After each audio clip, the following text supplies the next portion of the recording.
Hello, everybody. Welcome to Tom's Guitar Show. I'm Tom. They call me Guitar Tom because I'm often seen with a guitar. They call me on the phone and say, "Hey, man, what's your show about anyway?" I say, it's about an hour.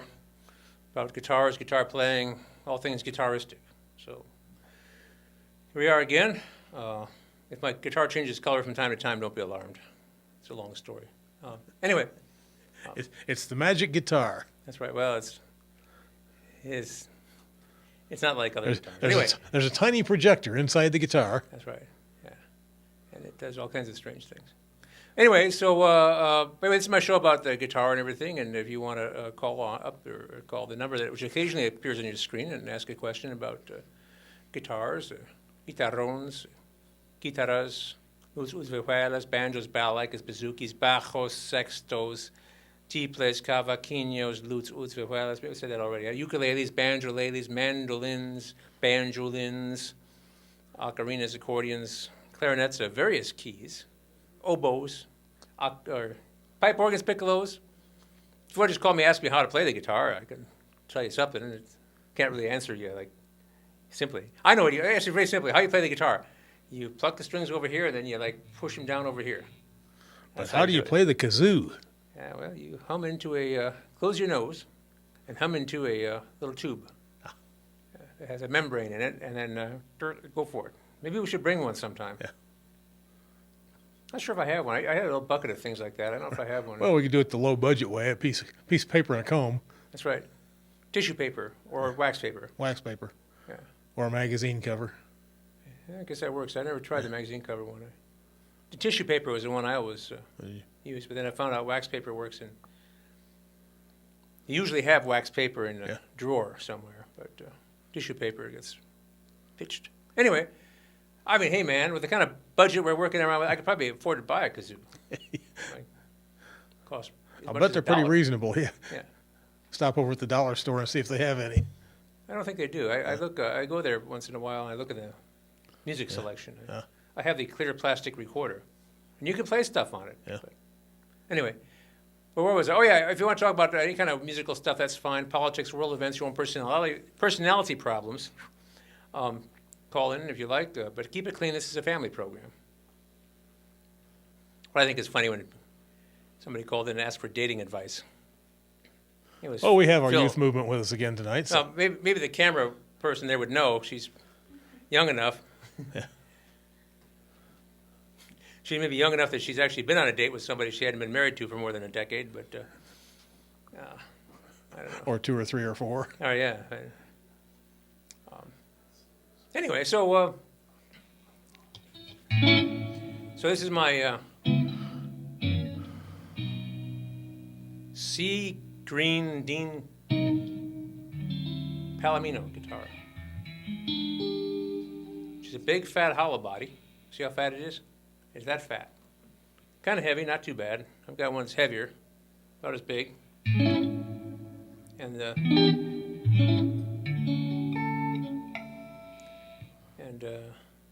what can I say? It's got 3 P90s. I've got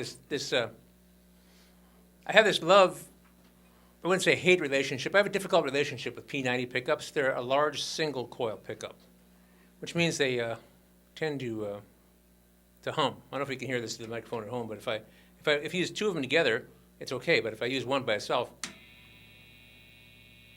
you can hear that just fine. I don't know if they can hear it through the microphone, but so that's the neck pickup, which actually sounds pretty good. Pretty good jazz guitar pickup. But if I do this one, the neck and the middle one here, then it's pretty good. It all sounds pretty good. It's a very different tone. Middle one, I always like the middle pickup.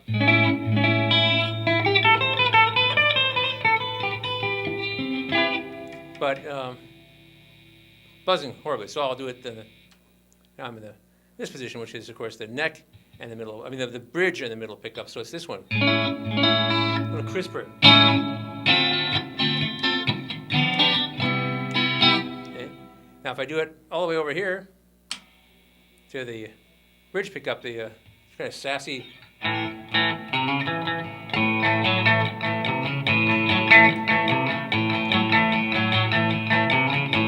That's my rockabilly pickup, really crisp.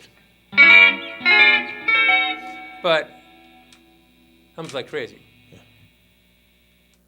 So, anyway, this one's these two together, pretty good sound. And this one's these two together. So effectively, I have two positions instead of five, two that I can use. They must be out of phase, and then they cancel out the hum if you got two of them on. They cancel out the hum, you have two. Now, there's a humbucker pickup, which I have a number of guitars that have humbuckers. Those are two coils going, the polarities facing each other, and that cancels the hum, hence the humbucker. This is 50s technology. Also, it's a very loud, powerful pickup. And anyway, I have another guitar I really like. It's a a Godin, Fifth Avenue, and it's like electric guitars were in the 40s. So it's an arch top, hollow body, doesn't have a cutaway, it has only one pickup, and it's a P90. And I have a hum debugger, and I have other various objects, things I can do to try to cancel the hum. I'm going to try to get a noise suppressor. I'm actually ordered a multi-effects pedal that's supposed to have a noise suppressor. And I want to get this really clean jazz guitar sound without the hum. The other thing I can do is I can get a specially designed hum-canceling P90 pickup for it. But I love the guitar, but in any kind of, like here with all these lights on, or my house with a really bad wiring, which means my house might burn down, and then I won't have to worry about any of these guitars anymore. I just have to hope my insurance is paid up. But that would be like my whole lifetime of collecting instruments. I have a ukulele. The first thing I ever bought with my own money when I was 12. Hanging on the wall, still play it. Anyway, played it with Donna, the ukulele player, just the other day. But they all burned down. But anyways, I've been thinking about replacing the pickup that the thing has with this other noise canceling one, which costs about $130, and I think I get a guy to put it in for me. But the other thing is I'm kind of tempted to get another Godin, the Montreal, because they're made in French Canada. It's a big hollow body like this, big blonde thing made out of solid wood, cherry and spruce, with one slightly thinner double coil pickup at the neck. It's a total jazz guitar. Beautiful sounding. But anyway, I love this guitar. It's a lot of fun. Anyway, so I brought that, and I brought my Digitech RP90, kind of a cheap multi-effects pedal, but it has all these different effects on it. See if I can cook something up here. Maybe I'll go down to this one. You also have the Ditto looper.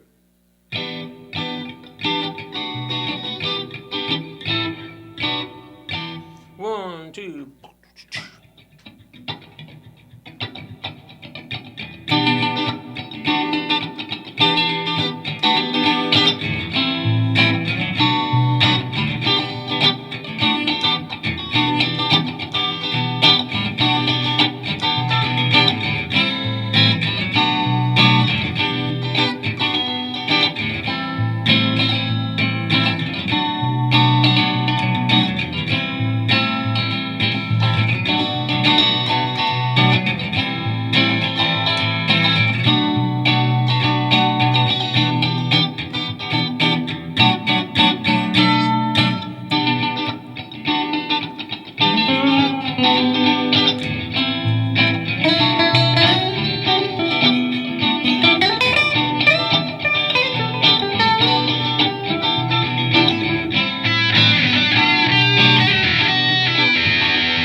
problem is all that bending and everything, I'm horribly out of tune. We started out in tune, but anyway. You know, for a whole lot of money, let's end it.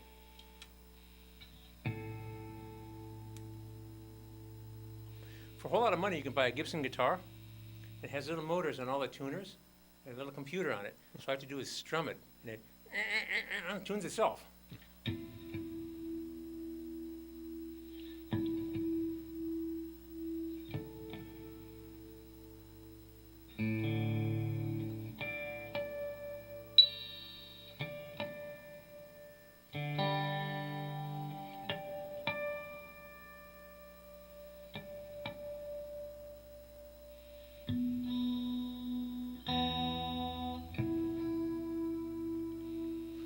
But what would you do if you had to play the whole time and you couldn't stop and tune? Well, I would have a time to tell jokes.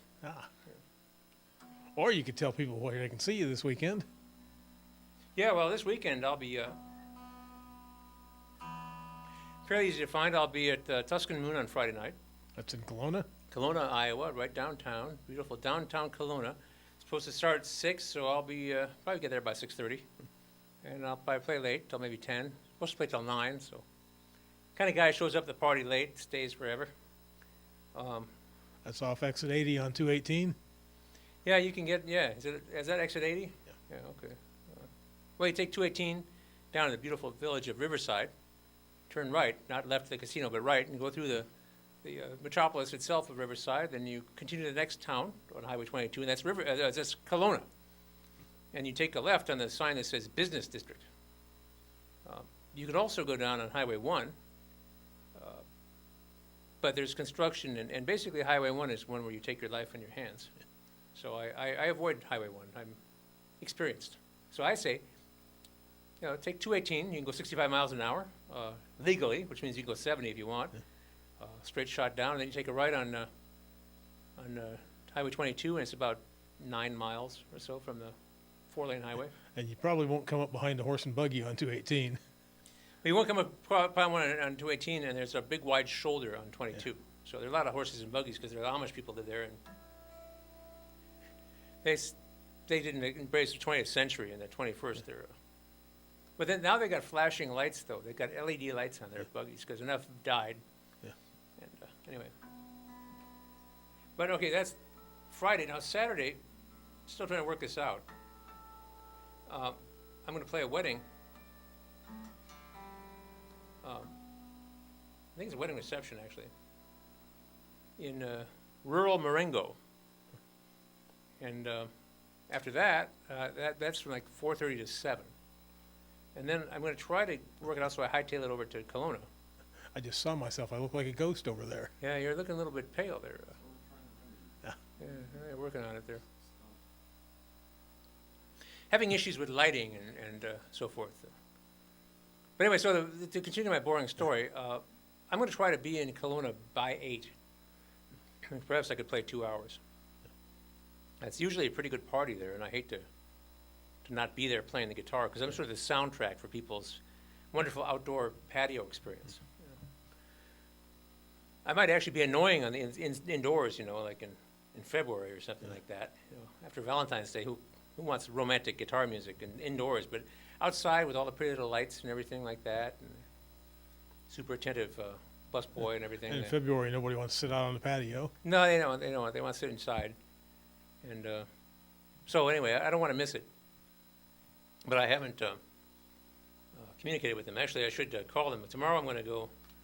I'm going to go to Kelowna and try my new sound idea, which is to use I have a little old Radio Shack mixer.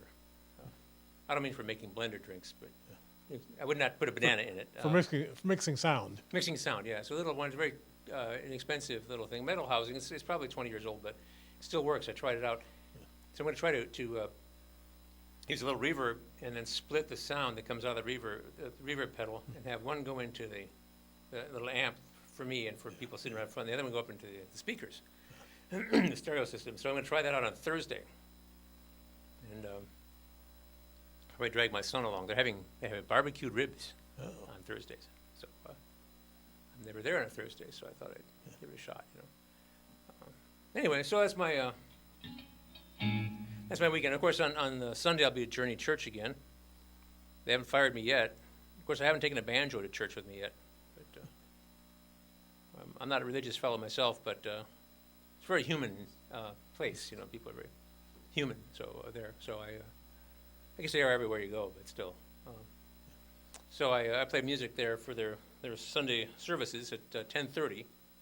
I try to get there at 10 on the nose, so I'm there by 10:15 usually, and but it doesn't start till 10:30, and then it usually starts a little late. So I play a few tunes while people are they're doing like a book study thing beforehand. So that goes on for till 11:30 or so, or a little later. And, anyway, so yeah, doing about 4 gigs a week. Sometimes, a lot of times 2 a day. So, I mean, on Saturdays, double dipping. And, Let's mention that last weekend, you played a concert on the Ped Mall, I sure did. and I went to Soul and Beef Days and brought along a clip. You want to show your clip? Why, certainly. Mr. Skabinski? I'll get you on for a while. So it's nap time. When I get here, I don't know. We're waiting for the. This is what we call community program. As our control booth, yeah. Here we go. Look at that. Ah, That's my grandson playing water bowl.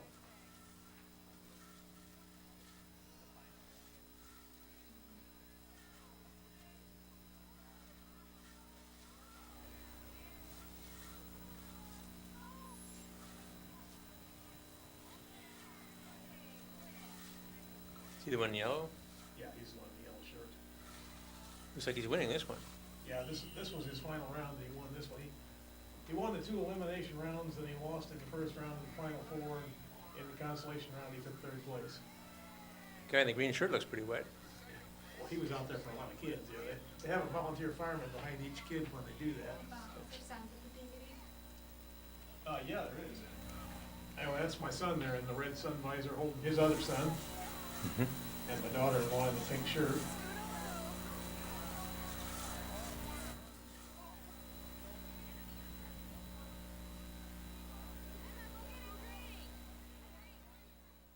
Third place, again, it's Henry Wiley.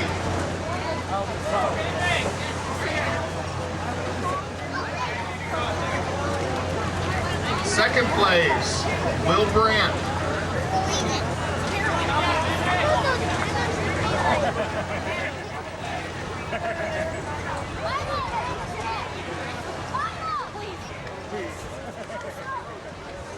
Will Brandt. Who never did that? I don't think anybody did them. All right then. There we go. That's what we call community programming at Soul and Beef Days. Yes. Been going on for a long time now, isn't it? Yeah, for as long as I've lived here since '81, and it was going on before I came. I know what's going on. I think it was going on when I was in high school. That was even before '81. That's how old I am. I'm sorry. I keep trying to impress these interns who come and go. It tamed down a lot about 15, 20 years ago. It Yeah, used to be a pretty wild time all over town, but yeah. it's kind of corralled in the downtown area now. I remember playing there, playing a gig there. Yeah. And I was sort of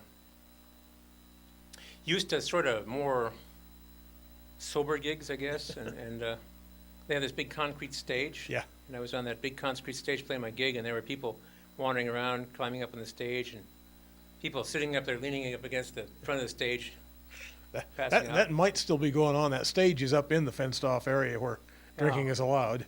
Yeah, well, they're drinking a lot. Oh well. Not my liver, I guess. None of my business, right? All right, well. You, on the other hand, were downtown on the Ped Mall this weekend. Yes, I was downtown at the Ped Mall. We made a TV show out of it, and I played my blue Godin multi-act. I thought about taking the synthesizer.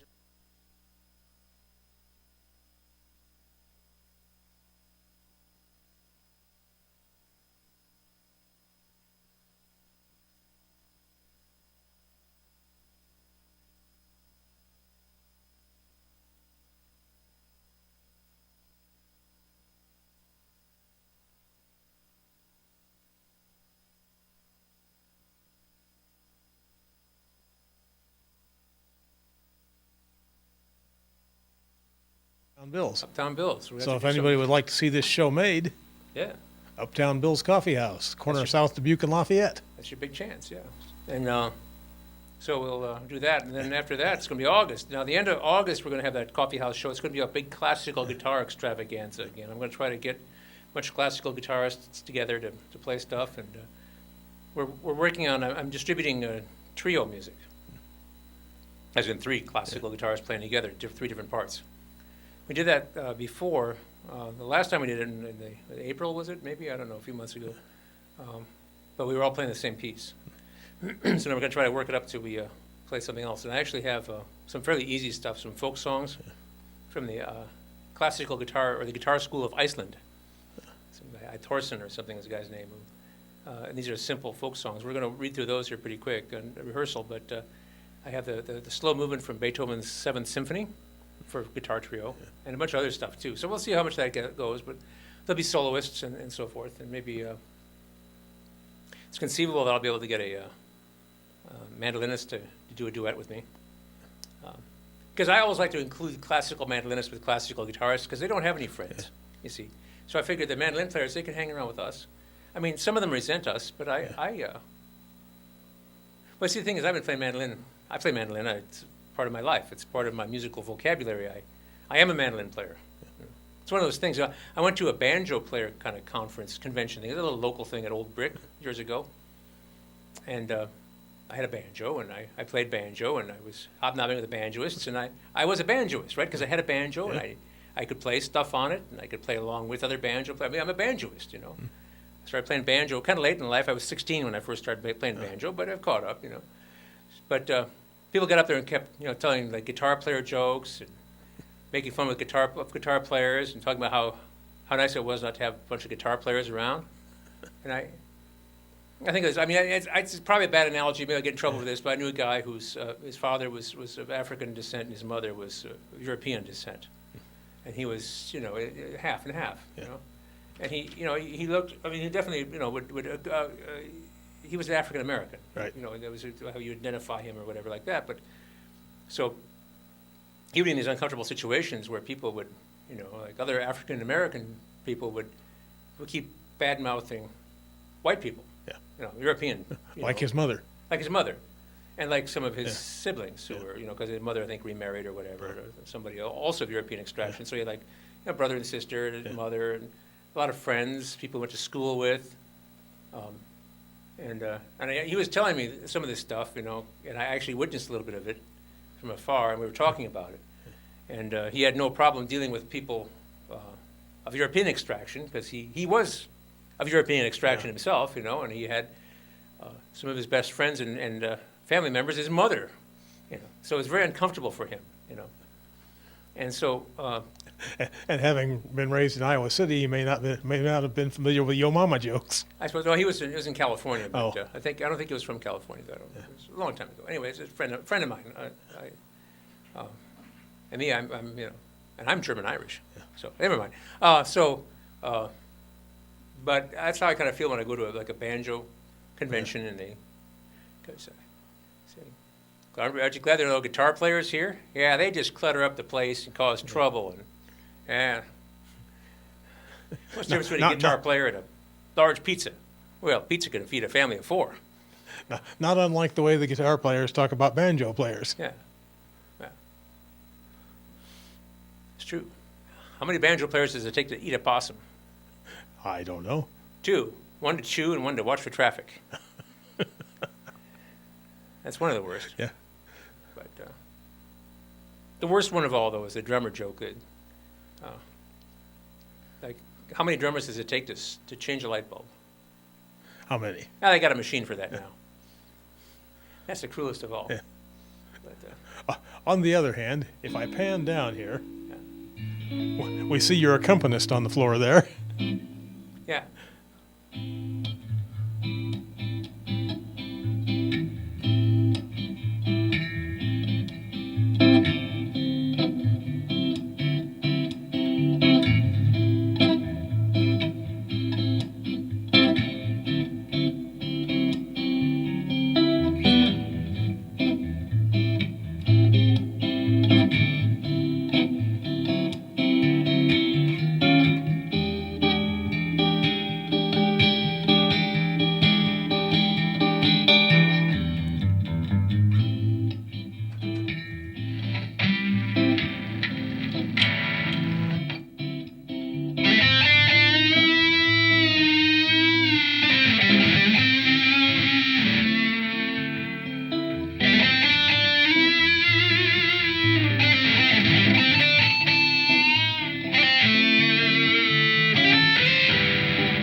Oh, boy.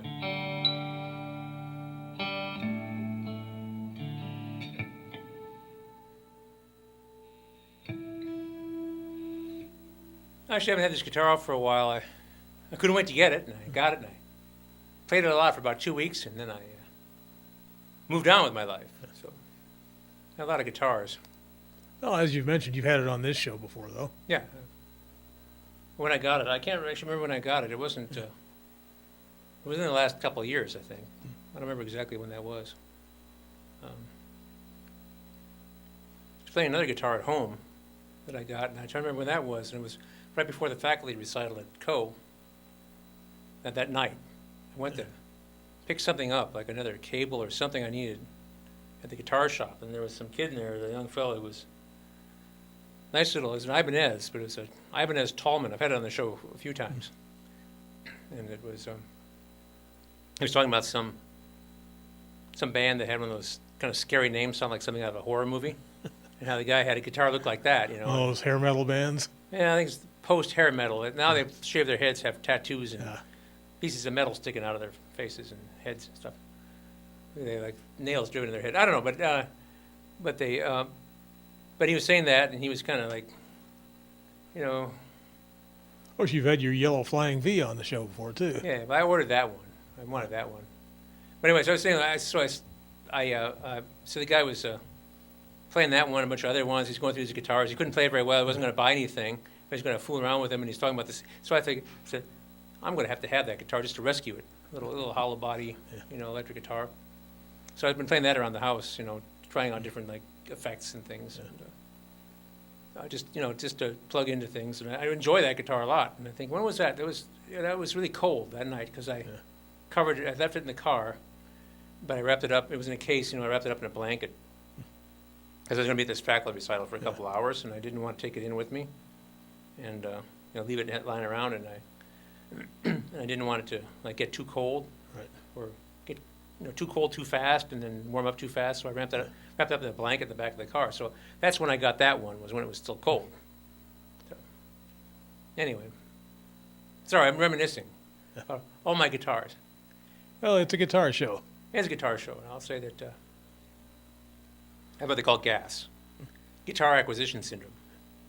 So because getting another guitar feels good, and it's true, you can't spend money on other things that you might want to, like going to movies, eating expensive food,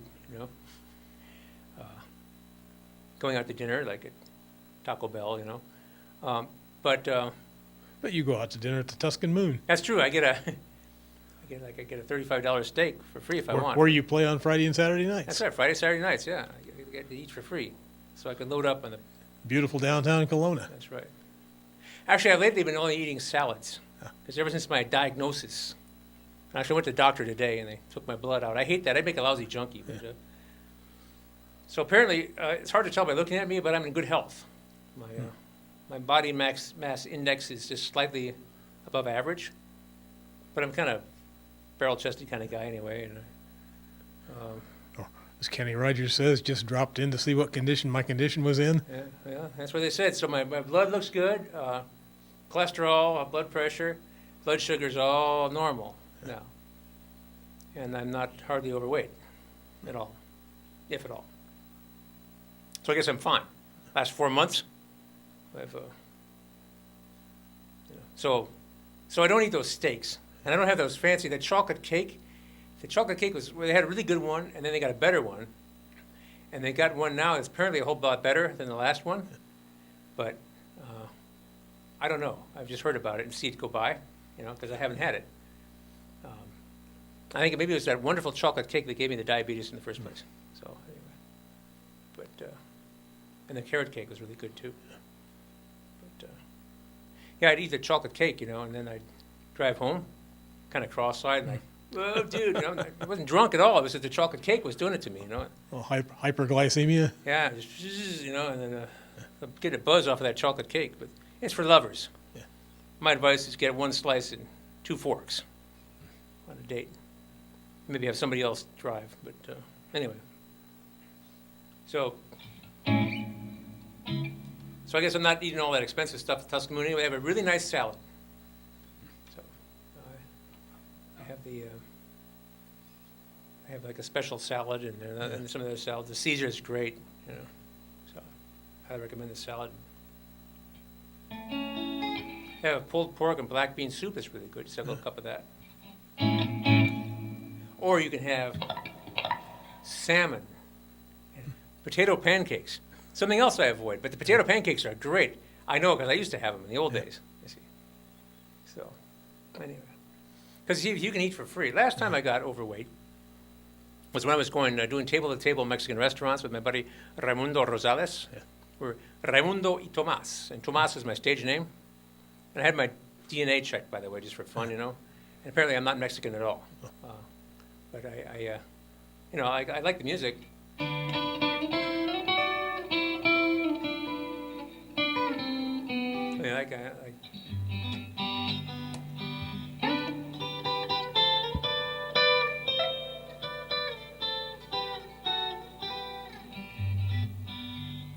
Anyway, so if you go table to table for Mexican restaurants, you get tips, you hustle tips. So we would always wear ties and white shirts and vests. And the vests have a lot of pockets. We'd have like $5 bills hanging out of our pockets. Right. So people would get the idea, and they'd give us money. And Raimundo would sing those boleros, those norteñas, and the romantic, like Despierta. Oh, I can't really speak Spanish very well. Like the piano bar guys that always have a brandy snifter with a couple bills in it on the piano. Yeah. But see, we had our hands busy, and we had these vests with money hanging out of our pockets. Right. And then we get like $40 each across the bar, and all the negotiations would be in Spanish, and I actually understand a fair amount of Spanish because I grew up with French and I studied Italian on and off, and Italian seems to. There's enough similarity in the Romance languages. Yeah. So you can pick it up, and also I was grew up my father was the chairman of the French and Italian department here at the university. And there'd be foreign people in the house all the time. And then, of course, when we moved to Europe a couple times when I was a kid, and I was in school with the French kids. So you had to you learn how to, if you know a few words, you learn to fill things in. And then if you listen for a while, you pick up a few more words and say, that must mean this. So, they'd make fun of me because, once again, I'm white and I didn't smoke or drink, which is very unmanly when you think about it. Yeah. If you don't smoke or drink, So afterwards, when everybody's... If you're hanging around in bars. Yeah. So anyway, after the place closes, they and all the gringos are tossed out, and they lock it up. And we're all there counting money and stuff like that. I'm the only one there who's not, Latin American at least. There might be a couple of Guatemalans, in in the back kitchen. Salvadorans, those are the people who do the really dirty, those are the pot scrubbers, you know. But anyway, they might have a dishwasher, but he's from Chiapas, southern Mexico. Anyway, but there's a hierarchy among all people. And then there's like a weird guy there who doesn't really belong, and that would be me. But anyway, it's a lot of fun. But anyway, why was I talking about the Mexican thing? Oh, yeah. Raimundo y Tomas. Raimundo y Tomas, yeah. So, but at the end of the evening, you know, you can eat or drink all you want, you know, for free. As much beer as you want, maybe some whiskey, whatever. All the tamales.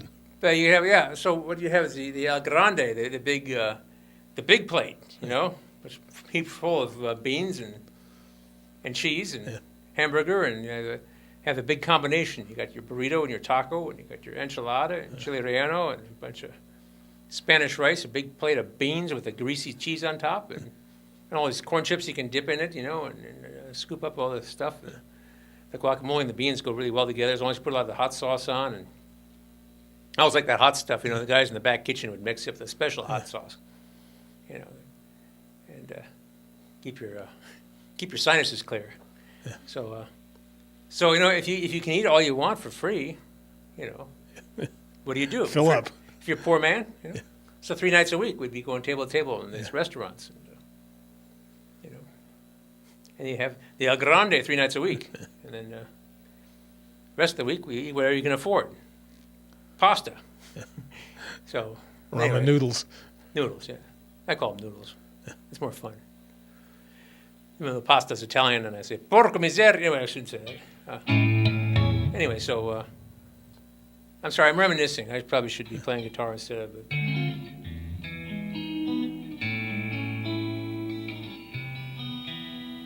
That's the thing, you know, if you can have as much as you want for free, and you eat all you can, stuff it down. I didn't drink the whiskey though, and Even when it's not free, you go to buffets and see people make multiple trips back to the. yeah. Actually, I went to the Hy-Vee salad bar, and I indulged in tacos. Yeah. I wanted tacos, so I made my own, you know, more exotic ones. And not exactly on my diet, but I did so well at the doctor, I figured, you know. But I restrained myself though quite a bit. Because you see people at the buffet, you know, who are really, really big. Who you realize come to the buffet often. Yeah, and they take advantage of it. And I can't talk about this because I go to the guitar shop, you know, every week, and I usually have a little money left over at the weekend after, and I always give the guy in the guitar shop my money, you see, and I'm actually running a positive balance, not a negative balance. I'm hoping for a guitar, actually, another one, you know, and I'm working my way in advance. It'll be blue. And if I don't get that one, if it's no good or it never comes in or whatever like that, because they ran out of them a long time ago and they're building some more. If I don't get that one, I might get another hollow body, like maybe a Godin Montreal. They'll certainly have something you can't pass up. I'm sure. They have one called a Bird of Prey, which is they like my Flying V. This is the one that's a lot scarier than a Flying V.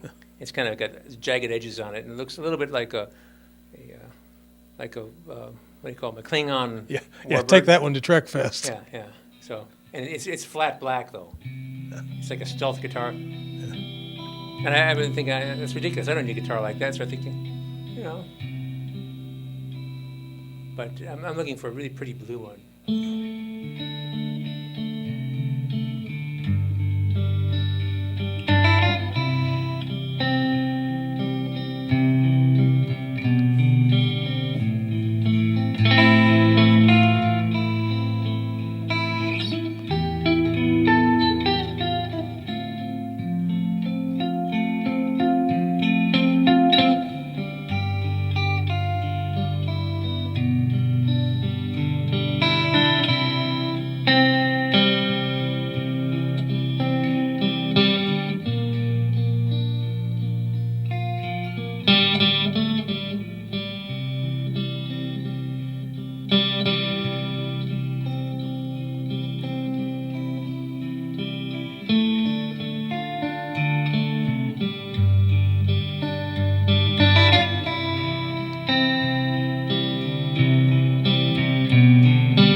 Yeah.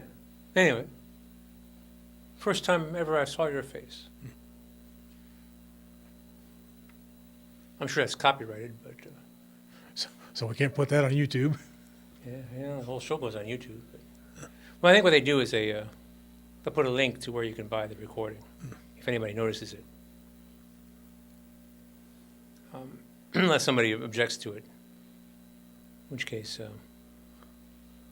they'll pull down my whole video. Yeah, I have a couple of pieces on YouTube that have a little bit of background music that, something off a recording. But so far, nobody's bothered with it, so. Oh, I see. Huh. Well, I did Malagueña, so just back when I used to put clips on. Actually, that's the thing. I got flagged, and then I got some rude comments. It made me not that interested in putting up stuff on YouTube. And now I just have, actually I have poor Sarah, not poor, Sarah's doing fine. She's got a good job. She's full-time now. But she puts it up on YouTube for here at PATV. And I don't do anything about it. I mean, the whole show's up there. It doesn't get that many views because who wants to sit there for an hour? Yeah. Well, maybe sometimes it's 10, sometimes it's 30, sometimes it's up to 100 people watch one of these shows, but usually not that many. I got hundreds of thousands on those 4-minute clips back, some years ago. But somebody flagged my Malagueña because some company claimed to own the copyright to it. And I first encountered it in a Francisco Tárrega book, and Tárrega died in 1909. And I know he wasn't playing stuff like Malagueña in the last 10 years of his career because he, well, I happen to know quite a bit about him, actually, because I'm kind of a nerdy classical. I mean, I might be playing a sea green Dean Palomino with the 3 P90s on it, and but I have a kind of a classical guitarist sort of thing, and so there's this nerdy history. You want to know the history and the background of the music you're playing. So I've played a lot of Tárrega in the past, and he was a really big-time, important guitarist at the end of the 19th and early 20th century. So I happen to know that he didn't play tunes like Malagueña. He cut all his nails off and played very quiet, very cerebral things in the last 10 years of his career, of his life. And it's also a sobering thing to realize that when Tárrega was my age, he'd already been dead for a year. So anyway, but Yeah, that's when you get our age and you look at the obituaries in the paper and half of them are younger than you are. yeah. Well, a lot of my friends have died, actually, I grew up with, but I'll say that my generation didn't necessarily take that good a care of themselves. Yeah. And anyway, but anyway, so I got flagged. Somebody claimed to own a Malagueña. So Tárrega wrote Malagueña down, but it was a folk song. He wrote it down as a folk song. It was his arrangement of a folk song. Now, I did my own arrangement of it by ear. Now, I had played it years and years ago out of a book, Tárrega's book, and then another version of it, but then I made my own up based on my memory. If you make up your own arrangement of a folk song by ear, how can anybody have a copyright on it? But they flagged it. And I didn't want to go through all the dispute thing and consult a lawyer or something for my little YouTube song. So I took that one down. I played it on there are 3 of them. I took one on a classical, my electric flamenco guitar, and one on a steel string guitar. Somebody requested it, and then one on ukulele, because I had a ukulele version of it too, which is kind of hot dogging on a ukulele, which I always like to do. And took all 3 down. Copyright infringement. So, yeah. It's like saying you own My Darling Clementine. You don't own My Darling Clementine, or Yankee Doodle, or stuff like that. It's certainly public domain. I see there's a lawsuit going on now. Sherlock Holmes and Watson. The early books have all fallen into public domain. But the last 10 short stories he wrote are still copyright. And somebody wants to do something. Anyway, the Conan Doyle estate is claiming that because the final 10 short stories are still in copyright, the characters are copyrighted.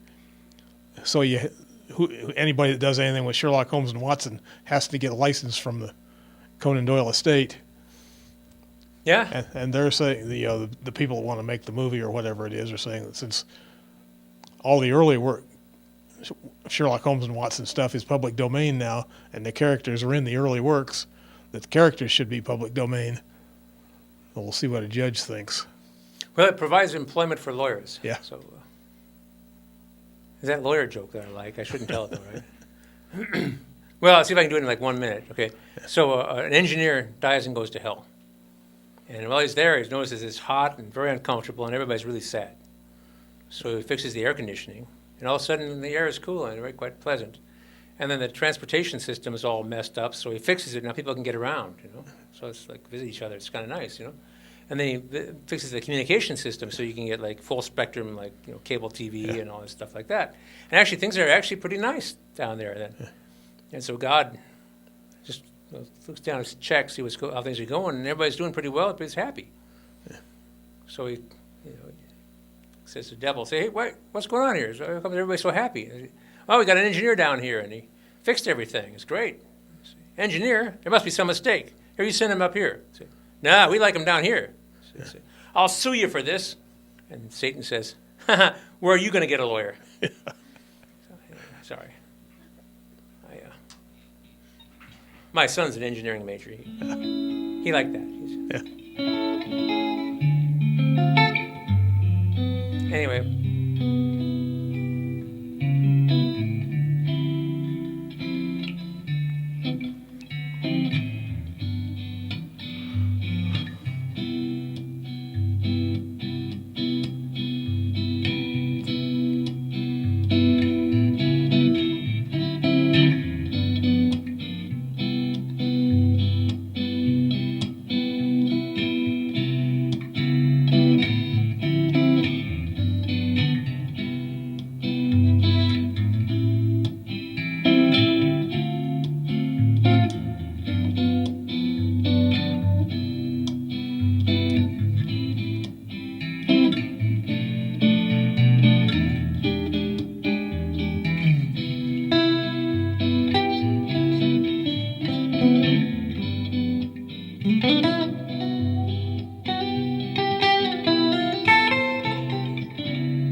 We'll be back next week. Upstairs, Uptown Bill's Coffee House. Be there. It's free. Just don't order a milkshake while the show's going on.